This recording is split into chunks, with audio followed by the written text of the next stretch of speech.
Olá, sejam todos muito bem-vindos ao canal. E aqui hoje nós vamos falar sobre um tema muito curioso. Vamos conhecer mais um pouco da Bíblia, vamos ter um pouquinho mais dessa profundidade deste tema, que ainda para nós é muito desconhecido. E antes de nós irmos para o tema de hoje, vou pedindo para vocês se inscreverem aqui no canal, ativar o sininho para receber todas as notificações e deixar o like para estar ajudando o canal a trazer mais conteúdos assim para vocês. 50 segredos da Bíblia que vão despertar sua curiosidade. Imagine por um instante que você está abrindo um livro que já foi lido por bilhões de pessoas ao longo da história, traduzido em milhares de idiomas, preservado por séculos, perseguido, escondido e ainda assim continua sendo a obra mais influente que a humanidade já conheceu. Esse livro é a Bíblia. E apesar de muitos a enxergarem apenas como um texto religioso, o que poucos percebem é que ela também é um tesouro de mistérios, curiosidades, detalhes ocultos e segredos que, muitas vezes, passam despercebidos até mesmo por aqueles que a leem todos os dias. Hoje, você vai mergulhar comigo em alguns desses segredos da Bíblia que vão despertar sua curiosidade. Segredos que podem transformar a forma como você enxerga cada página, cada história e cada revelação contida nesse livro sagrado. A Bíblia não é apenas uma narrativa espiritual, ela é também um registro histórico, cultural e até científico. Muitos de seus relatos já foram confirmados por arqueólogos, enquanto outros ainda permanecem envoltos em mistério, esperando serem compreendidos com maior profundidade. O que é fascinante é que, quanto mais estudamos, mais percebemos que não se trata de um simples livro de histórias antigas, mas de um guia temporal que continua atual, desafiando nosso entendimento a cada leitura. Então, ali no título, estava falando 50 segredos, né? Mas na realidade, nós vamos aos pouquinhos, né? Vamos com 10 segredos, tá bom? Quando falamos de segredos da Bíblia, não estamos nos referindo a algo oculto de propósito, como se fosse um código secreto inacessível. Esses segredos são detalhes, contextos históricos, significados originais de palavras, conexões entre passagens e curiosidades que revelam novas dimensões do texto. É como olhar para uma pintura famosa que você já viu 1000 vezes, mas de repente reparar em um detalhe que nunca havia notado antes. E esse detalhe muda a forma como você interpreta toda a obra. Por exemplo, você sabia que algumas palavras da Bíblia não têm tradução exata em outros idiomas e por isso carregam sentidos muito mais profundos do que parecem à primeira vista? Ou que certos números aparecem repetidamente em diferentes histórias bíblicas e estão carregados de simbolismo espiritual? Sabia que existem livros mencionados na própria Bíblia que não estão no cânon que conhecemos hoje? Essas são apenas algumas pistas do que você vai descobrir neste conteúdo. Essa jornada não será apenas informativa, mas também reflexiva. Cada segredo que revelarmos vai te fazer pensar, se questionar e, quem sabe, até se emocionar. Afinal, a Bíblia não é um livro comum. É uma mensagem viva que fala de forma diferente a cada geração, a cada momento da vida e até a cada pessoa individualmente. E quanto mais nos aprofundamos, mais percebemos que o que parecia simples, na verdade, é profundo. E o que parecia enigmático, na verdade, pode estar apontando para algo muito maior do que imaginamos. Ao longo dessa exploração, você vai conhecer passagens pouco comentadas, conexões surpreendentes entre o Antigo e o Novo Testamento, revelações sobre personagens bíblicos que vão além do que geralmente se ensina, e até curiosidades históricas que ligam os acontecimentos bíblicos a fatos arqueológicos já descobertos. Vamos falar sobre números, símbolos, costumes da época, palavras originais em hebraico e grego, e também sobre como essas mensagens atravessaram milênios sem perder a força. E é importante dizer, cada segredo não será tratado de forma superficial. Vamos mergulhar em cada um deles com profundidade, trazendo contexto e reflexões para que você compreenda não apenas a curiosidade em si, mas também a sua importância espiritual e prática. Você vai descobrir que até mesmo o detalhe mais pequeno pode carregar uma verdade poderosa e transformar a forma como você enxerga sua fé e sua vida. Então, prepare-se para essa viagem. Abra sua mente, seu coração e sua curiosidade.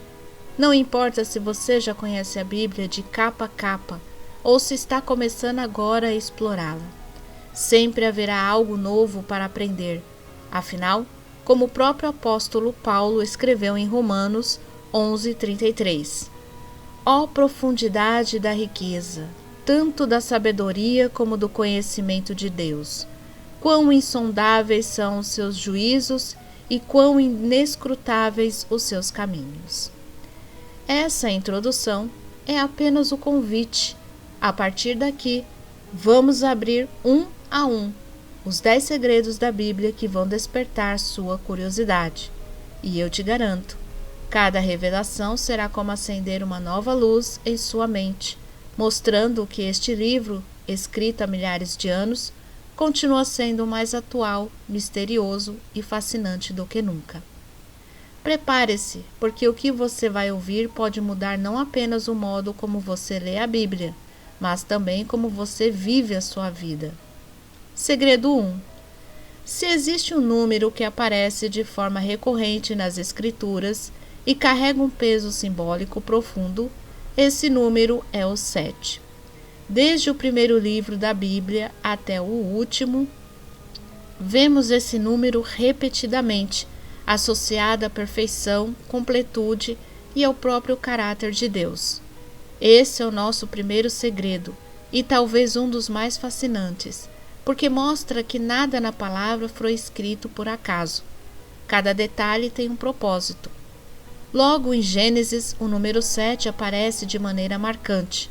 Deus criou o mundo em 6 dias e descansou no 7º, estabelecendo o ciclo do tempo, do trabalho e do descanso. Esse descanso não era apenas físico, mas também espiritual, indicando que o 7º dia estava separado, santificado. Desde então, o 7 passou a ser um símbolo de plenitude e perfeição divina. Mas isso é só o começo.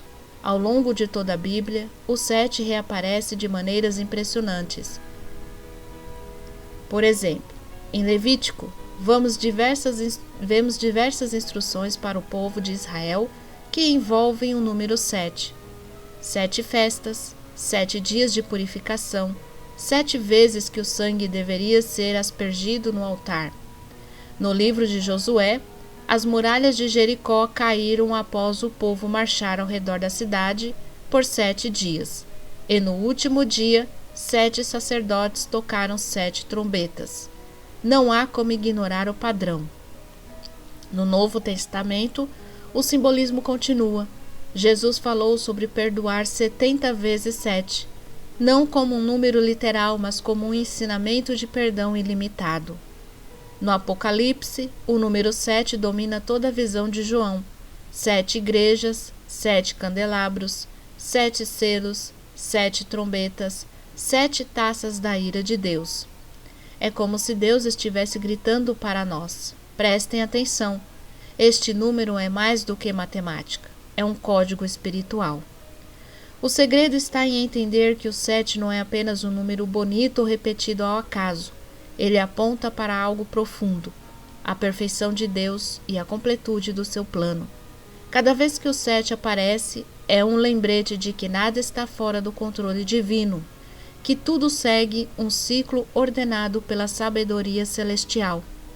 É por isso que estudiosos afirmam que o 7 é o número de Deus. Repare que esse detalhe pode passar despercebido para quem lê a Bíblia rapidamente, sem prestar atenção, mas quando olhamos de perto, percebemos que há uma intencionalidade em cada aparição. O 7 nos ensina que há ordem no universo, que não vivemos no acaso, mas dentro de um plano perfeito. E aqui está a reflexão. Quando você vê o número 7 na Bíblia, não o veja apenas como um dado curioso. Veja como um lembrete de que Deus é completo, perfeito e soberano. Ele já estruturou a criação, a história e até o futuro em ciclos que revelam sua grandeza. E se ele é tão detalhista com os números, imagine como ele é cuidadoso com a sua vida, com cada detalhe do seu caminho. Esse é apenas o primeiro segredo, mas já abre nossos olhos para o quanto a Bíblia está repleta de símbolos e mensagens ocultas que falam diretamente conosco. Basta estarmos atentos. Segredo 2. Pouca gente sabe, mas a própria Bíblia menciona livros que não estão presentes no cânon que conhecemos hoje. Esse é o segundo segredo fascinante. Existem registros citados nas Escrituras que desaparecem com o tempo ou foram deixados de fora pelas decisões históricas de organização dos textos sagrados. Quando nos deparamos com isso, a primeira reação é de surpresa. Afinal, como pode a Bíblia mencionar livros que nós não temos mais em mãos? Um exemplo claro está em Josué 10:13, onde lemos: E o sol se deteve e a lua parou, até que o povo se vingou de seus inimigos. Isso não está escrito no livro de Jazar? Aqui temos uma referência direta a um livro chamado Livro de Jazar, ou Livro do Justo, que não faz parte da Bíblia que lemos hoje. Esse detalhe abre uma janela curiosa. Havia outros registros escritos circulando na época, considerados importantes o suficiente para serem citados, mas, por algum motivo, não foram preservados ou incorporados ao cânon final. Outro exemplo aparece em 1 Reis 14:19. Quando o autor bíblico menciona o livro das crônicas dos reis de Israel, esse e outros escritos semelhantes parecem ter sido registros históricos detalhados, nos quais se baseavam os autores bíblicos para compor os relatos que temos. Isso nos mostra que o texto bíblico foi cuidadosamente construído a partir de fontes já existentes e que nem todo documento sobreviveu ao tempo. E há mais. Em 2 Crônicas 9:29, lemos sobre os atos do rei Salomão, primeiros e últimos. Porventura não estão escritos nos livros do profeta Natã, na profecia de Aias, o Silonita, e nas visões de Geedo, o vidente, acerca de Jeroboão, filho de Nebate. Esses textos proféticos mencionados, mas não preservados, levantam ainda mais questões sobre quantos outros escritos poderiam ter existido ao redor da narrativa oficial. O segredo aqui não é alimentar teorias conspiratórias sobre ocultação de livros, mas sim perceber a riqueza e a diversidade de registros que existiam no contexto bíblico. A seleção do que entraria no cânon não foi arbitrária, mas fruto de séculos de discernimento espiritual e histórico. O que temos hoje foi preservado porque transmitia de forma clara a mensagem central de Deus ao seu povo. Esse detalhe, no entanto, desperta nossa curiosidade. Como seria ler o livro de Jazar? Quais histórias adicionais sobre os reis de Israel poderiam estar nos livros das crônicas citados? O que Natã e Aías escreveram que não chegou até nós? Nunca saberemos com exatidão, mas o simples fato de saber que existiram já nos mostra que a Bíblia é apenas uma fração do imenso diálogo entre Deus e a humanidade ao longo da história. E aqui está a reflexão. Se até livros desapareceram, mas a mensagem essencial da salvação foi preservada, isso prova que Deus tem poder de proteger o que é necessário para a fé. Nada que fosse indispensável para a nossa salvação se perdeu. O que temos em mãos é suficiente para conhecer a Deus, entender seu plano e viver segundo a sua vontade. Os livros perdidos não diminuem a Bíblia, mas, ao contrário, ressaltam ainda mais o cuidado divino em garantir que sua palavra essencial chegasse intacta até nós. Assim, o segundo segredo nos lembra de que a história da Bíblia é também a história de sua preservação milagrosa. Livros desapareceram, impérios caíram, perseguições tentaram destruir as Escrituras, mas a mensagem viva resistiu. Isso não é apenas curiosidade histórica, é um testemunho de que o autor desse livro não é humano, mas o próprio Deus que continua zelando para que sua voz chegue até você hoje. Segredo 3. Entre todos os segredos fascinantes da Bíblia, um dos mais impressionantes está ligado ao próprio nome de Deus. O terceiro segredo que vai despertar sua curiosidade é este. Na tradição judaica, o nome de Deus era considerado tão sagrado que não podia sequer ser pronunciado em voz alta. Essa prática nasceu do profundo respeito que o povo hebreu tinha pela santidade do Senhor e está registrada nas Escrituras de forma implícita e explícita. No Antigo Testamento, o nome de Deus aparece como Yahweh, conhecido como tetragrama sagrado. São 4 consoantes em hebraico: Yod, Ei, Vav e Ei. Curiosamente, esse nome não tem vogais, e até hoje existe um debate sobre a pronúncia correta. Alguns estudiosos sugerem que a forma original poderia ser Yahweh, enquanto outros acreditam em variações como Jeová ou Yahvé. O que importa aqui é que, para os judeus antigos, o nome não deveria ser falado em vão.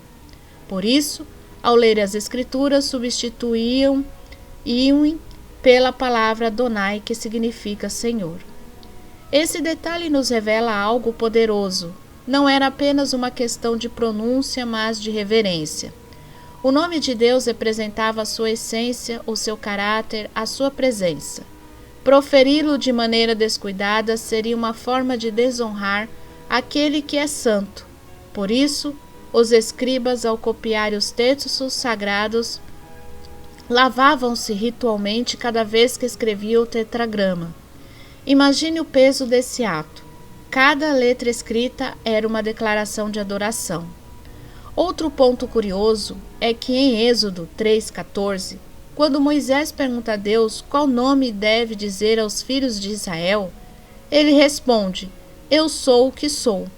Essa resposta, conhecida como Eihei Asher Eihei, revela que o nome de Deus não pode ser limitado, definido ou contido.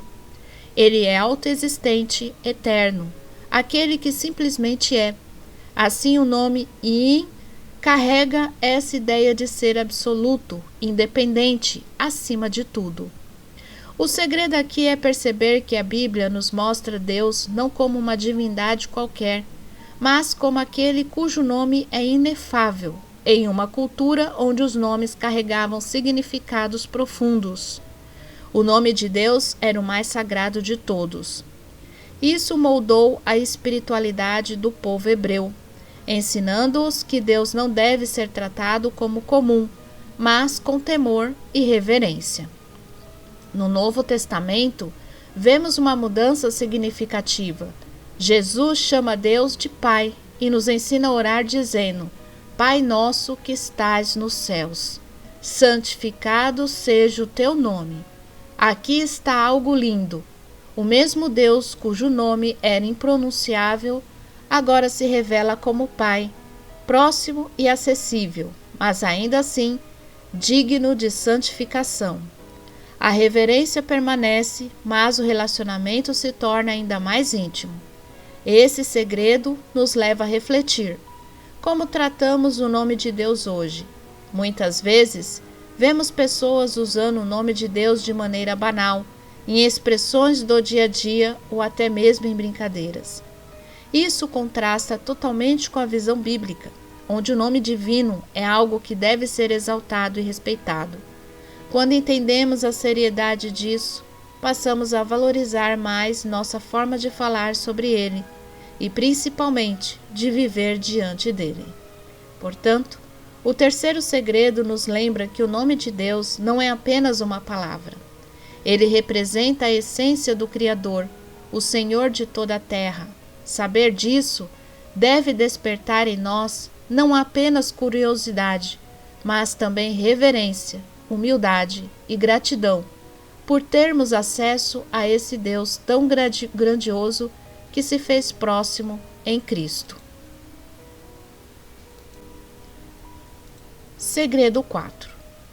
Se no segredo anterior falamos do nome de Deus que não podia ser pronunciado, agora chegamos a outro detalhe intrigante: os números na Bíblia. Eles não aparecem apenas como registros históricos, mas muitas vezes carregam um simbolismo oculto que revela mensagens espirituais mais profundas. O quarto segredo é exatamente este: os números bíblicos não são aleatórios, mas têm significados espirituais que ajudam a compreender a revelação de Deus. Já vimos o número 7 como símbolo da perfeição e completude, mas não é o único. O número 3, por exemplo, aparece em contextos que remetem à plenitude divina, a Trindade, Pai, Filho e Espírito Santo. Os 3 dias que Jesus passou no túmulo antes da ressurreição, as 3 vezes que Pedro negou a Cristo, e até mesmo os 3 amigos que estiveram com Daniel na fornalha ardente. O 3, portanto, simboliza a totalidade espiritual. O número 12 também é marcante. Temos as 12 tribos de Israel e os 12 apóstolos escolhidos por Jesus.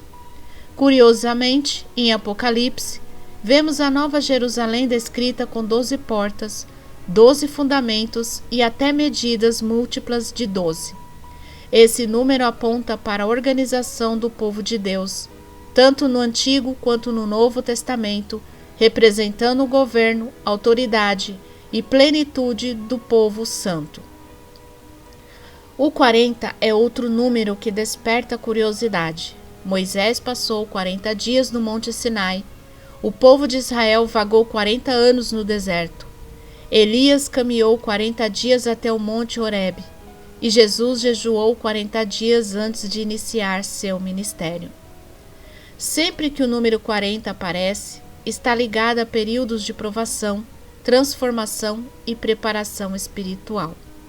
Já o número 666, talvez o mais famoso e controverso, é citado em Apocalipse 13 como o número da besta. Muitos estudiosos acreditam que ele simboliza a imperfeição extrema, o oposto da perfeição de Deus representada pelo 7.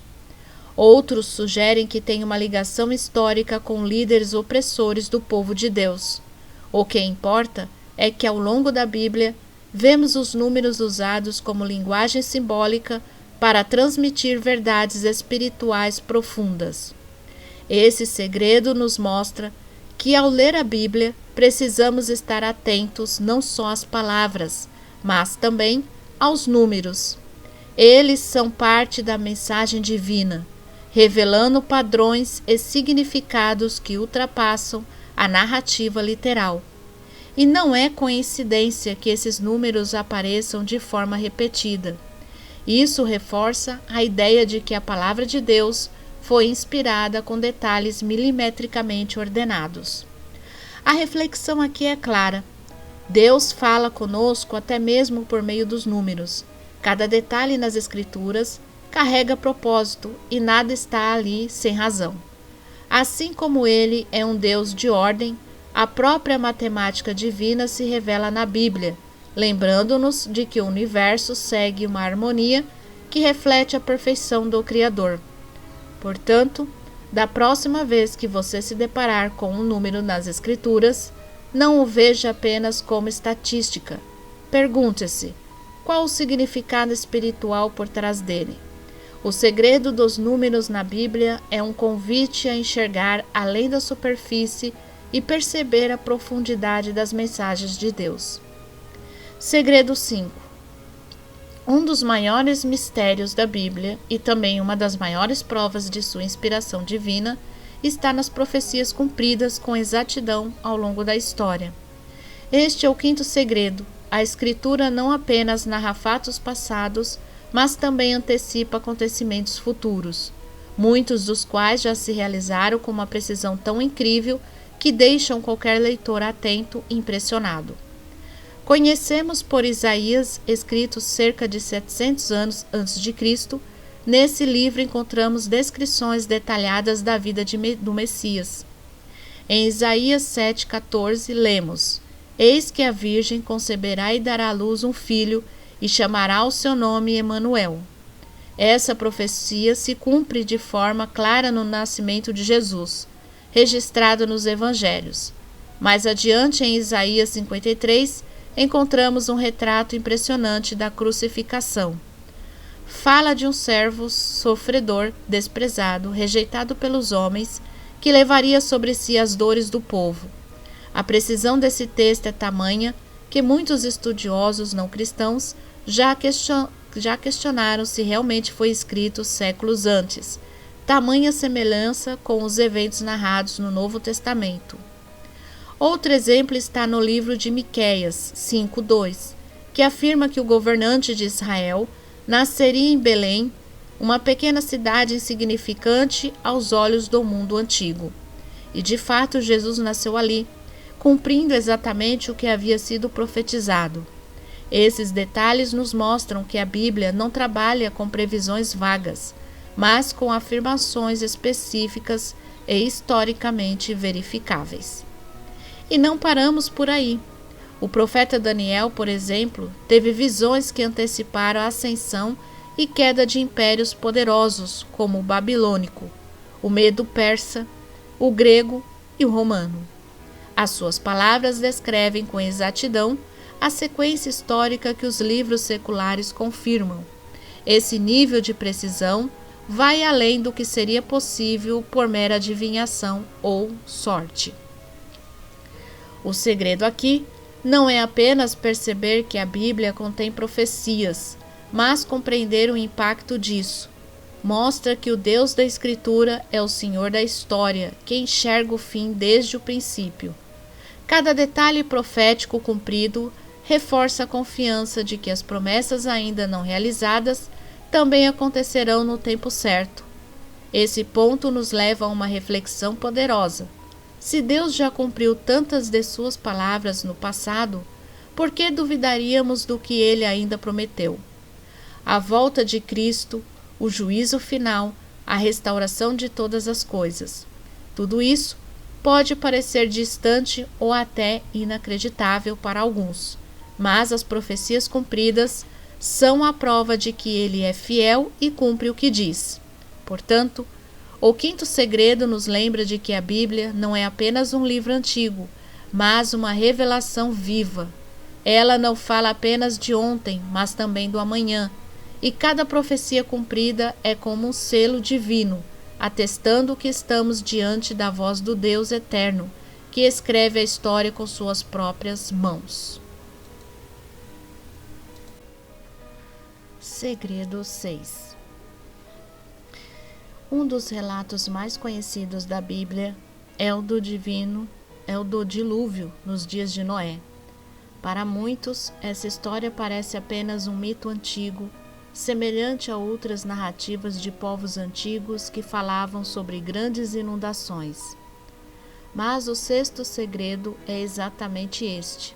O dilúvio bíblico não é apenas uma lenda. Ele possui paralelos históricos e até evidências arqueológicas que despertam a curiosidade até dos estudiosos mais céticos. No livro de Gênesis, capítulos 6 a 9, lemos que Deus ordenou a Noé a construção de uma arca porque a humanidade havia se corrompido profundamente.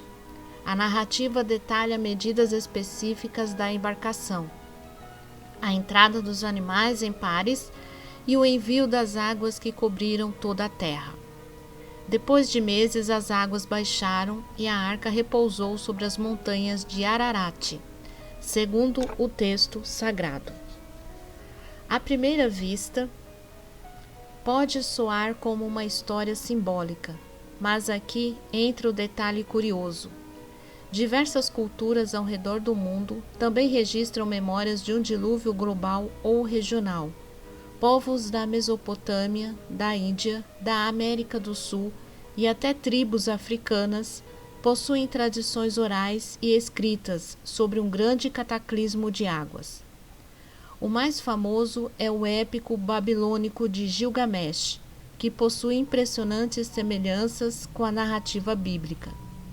Isso nos leva a perguntar: de onde vem tanta convergência de relatos? Além disso, pesquisadores modernos têm encontrado indícios de grandes inundações na antiguidade.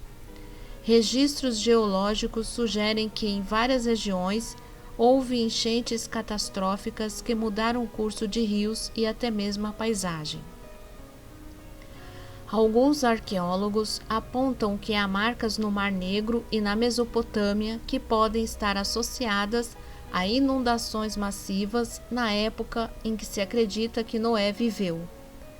Ainda que não se possa confirmar de forma absoluta o dilúvio bíblico, as evidências apontam que algo de grande magnitude realmente ocorreu. Outro ponto curioso é a busca pela Arca de Noé. Várias expedições ao Monte Ararat, na atual Turquia, afirmam ter encontrado vestígios de madeira petrificada em áreas de difícil acesso, embora não haja provas definitivas aceitas pela comunidade científica. Esses achados continuam despertando interesse e reforçando a ideia de que a narrativa bíblica pode estar ancorada em eventos reais. O segredo aqui não é apenas sobre a veracidade histórica do dilúvio, mas sobre o que ele representa espiritualmente. A Bíblia apresenta o episódio como um divisor de águas na história da humanidade, literalmente e simbolicamente. Foi um julgamento contra a corrupção generalizada, mas também um ato de misericórdia, pois Deus preservou Noé e sua família para reiniciar a história da humanidade. O arco-íris, dado como sinal da aliança, é até hoje um lembrete visível dessa promessa de que as águas não destruiriam mais toda a terra. Esse segredo nos leva à reflexão. Segredo 7. No terceiro bloco desta reflexão profunda, chegamos ao ponto em que a mente já não é apenas um campo de batalha, mas se transforma em um verdadeiro templo interior.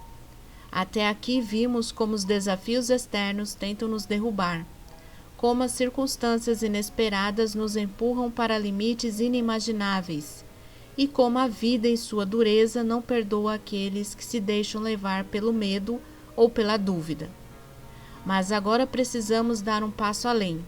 Não basta resistir, é preciso fortalecer. A força mental não surge da noite para o dia, mas é cultivada na constância, nas escolhas silenciosas, nos pequenos atos de disciplina que moldam um caráter inabalável. Fortalecer a mente significa aprender a controlar o que você pensa, porque aquilo que domina sua mente inevitavelmente direciona sua vida. Se você se enche de pensamentos de derrota, acabará vivendo como derrotado. Se enche sua mente de ressentimento, cedo ou tarde será dominado por mágoas que corroem por dentro.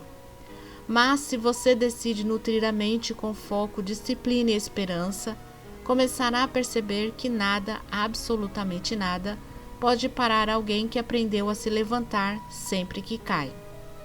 A verdadeira força não está na ausência de quedas, mas na capacidade de se levantar mais sábio a cada vez. E é nesse ponto que muitos se perdem, acreditando que ser forte é nunca fraquejar. Não, ser forte é reconhecer a dor, aceitar as lágrimas, mas não permitir que elas definam o rumo da sua vida. A mente forte sabe que cada fracasso traz uma lição, cada derrota guarda um aprendizado, e cada obstáculo é, na verdade, uma porta disfarçada para um novo nível de crescimento. Mas aqui está o segredo. A mente se fortalece quando você para de fugir do desconforto. Pense nisso. Quantas vezes você deixou de lutar porque parecia difícil demais? Quantas vezes desistiu porque a dor do esforço parecia maior do que a recompensa? Pois é justamente nesse desconforto que a mente cresce. Assim como o músculo só se fortalece quando é submetido à resistência, sua mente só se expande quando enfrenta a pressão da vida. E é nesse ponto que você descobre que não é o peso da carga que te derruba, mas a forma como você decide carregá-la. Outro ponto essencial é aprender a silenciar a mente. Vivemos em um mundo barulhento, onde cada notificação, cada crítica, cada voz externa tenta ditar quem você deve ser. Mas a mente forte não se perde no ruído. Ela encontra no silêncio a clareza, encontra na pausa a sabedoria. Porque só no silêncio interior você descobre que a sua verdadeira força não depende da aprovação dos outros, mas da convicção que você carrega dentro de si. A fortaleza mental também está em cultivar a disciplina diária. Não adianta esperar grandes mudanças se você não for fiel aos pequenos hábitos. Ler quando não tem vontade, levantar cedo quando a cama parece te prender, cuidar do corpo quando seria mais fácil negligenciar, manter a calma quando tudo ao redor pede explosão. São esses gestos silenciosos que constroem uma mente blindada, uma mente que não se dobra diante das tempestades. E não esqueça, a dor é inevitável, mas o sofrimento é opcional. Quando você entende que não pode controlar tudo o que acontece, mas pode controlar como reage, você conquista uma liberdade que poucos têm. Essa liberdade mental é o que diferencia os que são arrastados pela vida daqueles que a conduzem. Uma mente fortalecida não é vítima das circunstâncias, mas autora da própria história. Por fim, fortalecer sua mente é assumir a postura de guerreiro, não um guerreiro que luta contra todos, mas um guerreiro que vence a si mesmo todos os dias, porque a maior batalha que você enfrenta não está fora, mas dentro. E quando você aprende a dominar seus pensamentos, suas emoções e suas reações, descobre que não existe obstáculo grande demais, porque dentro de você já existe uma força maior do que qualquer desafio externo. Portanto, fortaleça sua mente, supere os limites que o medo impõe, vença os gigantes invisíveis que tentam habitar sua mente e construa um espírito que não se quebra, mas que cresce, amadurece e brilha ainda mais em meio às dificuldades. Porque no fim, não é o caminho que se adapta a você, mas é você quem se torna forte o suficiente para atravessar qualquer caminho. Se até agora exploramos números, profecias e livros perdidos, o sétimo segredo que vamos desvendar é ainda mais fascinante: o poder das palavras originais da Bíblia. Esse segredo está escondido na língua em que a Bíblia foi escrita, hebraico, aramaico e grego, e revela nuances que muitas traduções modernas simplesmente não conseguem captar. Ao compreender o significado original de certas palavras, percebemos camadas de sentido que enriquecem a mensagem divina. Por exemplo, no hebraico, a palavra para amor nem sempre é a mesma. Temos Ahav, que indica um amor profundo e afetivo, muitas vezes entre pessoas, e Hesed, que descreve um amor leal, compassivo, misericordioso, ligado à fidelidade de Deus para com seu povo. Essa diferença não é trivial. Quando lemos textos que falam sobre o amor de Deus, entender que se trata de Hesed muda completamente a perspectiva. Não é um sentimento passageiro, mas uma aliança firme, eterna, que se mantém mesmo diante da fraqueza humana. Outro exemplo está no Novo Testamento, escrito majoritariamente em grego. A palavra metanoia é frequentemente traduzida como arrependimento, mas seu significado original vai muito além de sentir culpa. Envolve uma transformação radical da mente e da vida, uma mudança de direção completa. Assim, quando Jesus convoca as pessoas ao arrependimento, ele não está pedindo apenas que sintam remorso, mas que mudem de postura, de atitude e de pensamento. Uma mensagem de renovação profunda. O segredo também se aplica aos nomes próprios e títulos. Por exemplo, Messias em hebraico significa ungido, enquanto Cristo em grego tem exatamente o mesmo significado. Essa correspondência não é apenas linguística. Ela revela a continuidade do plano de Deus através das culturas e das eras. Compreender essas palavras originais nos permite perceber que os textos foram planejados com precisão e que cada termo carrega uma profundidade espiritual intencional. Além disso, muitas vezes as palavras originais contêm jogos de sentido, metáforas e conexões poéticas que se perdem na tradução.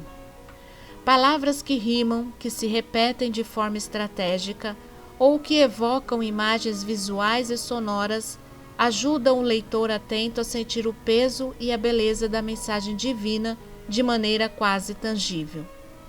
É como se Deus tivesse codificado um segundo nível de compreensão para aqueles que desejam se aprofundar e estudar com dedicação. O segredo aqui é perceber que a Bíblia não é apenas um livro de histórias ou instruções. Ela é uma obra cuidadosamente construída, onde cada palavra foi escolhida com propósito. Ler o texto original permite que descubramos mensagens que passam despercebidas na tradução, nos aproximando mais da mente do autor divino. É um convite à atenção, à paciência e à contemplação. Portanto, o sétimo segredo nos ensina que a Bíblia tem profundidade infinita. Cada palavra, cada letra e cada nuance podem revelar um mundo de sabedoria se estivermos dispostos a investigar. É um lembrete de que a palavra de Deus não é superficial. Ela é viva, rica e revela diferentes dimensões a cada nova leitura. Esse segredo abre nossos olhos para a importância de estudar as Escrituras com atenção e reverência, reconhecendo que há sempre algo novo a aprender, mesmo sobre os detalhes mais sutis. É como se cada palavra escondesse um tesouro esperando para ser descoberto por aqueles que buscam entender verdadeiramente a mente de Deus.